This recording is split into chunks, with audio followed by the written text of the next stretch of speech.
But globally, the big development that's weighing on investor sentiment is the fallout from a massive global cyber attack.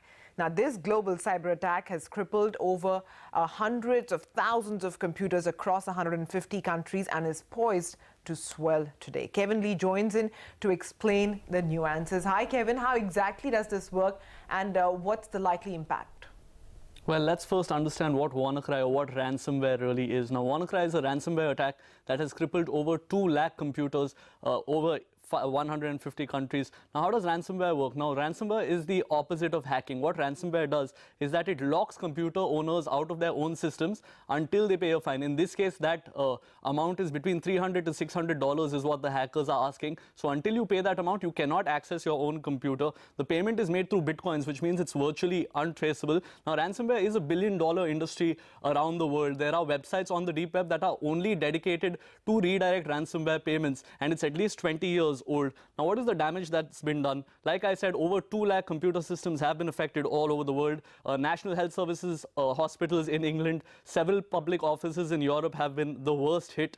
Reports say that hackers could have netted up to $1 billion from this ransomware, but officially that number is that $33,000 so far have been transferred via Bitcoin to various websites set up by the hackers. Has India been affected? Well, Kaspersky says that 5% of those 2 lakh computers that have been hit are Indian. However, the National Cyber Security Advisor, that's Gulshan Rai, has said that only 100 systems in India have been hit. Some police stations in Andhra Pradesh have reported that they have been hit by this ransomware. CERTIN, which is India's cyber security agency, has issued a critical alert, and the RBI has told banks not to open ATMs until their softwares are updated. Now, what is at risk here?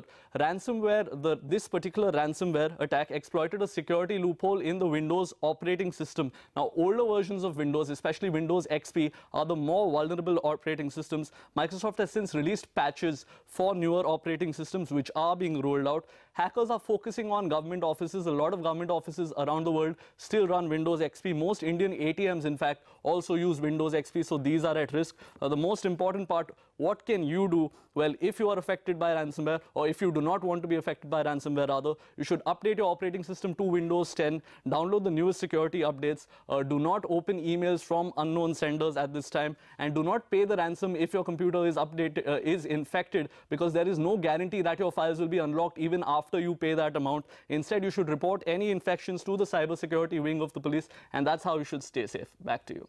Kevin, thanks very much for that.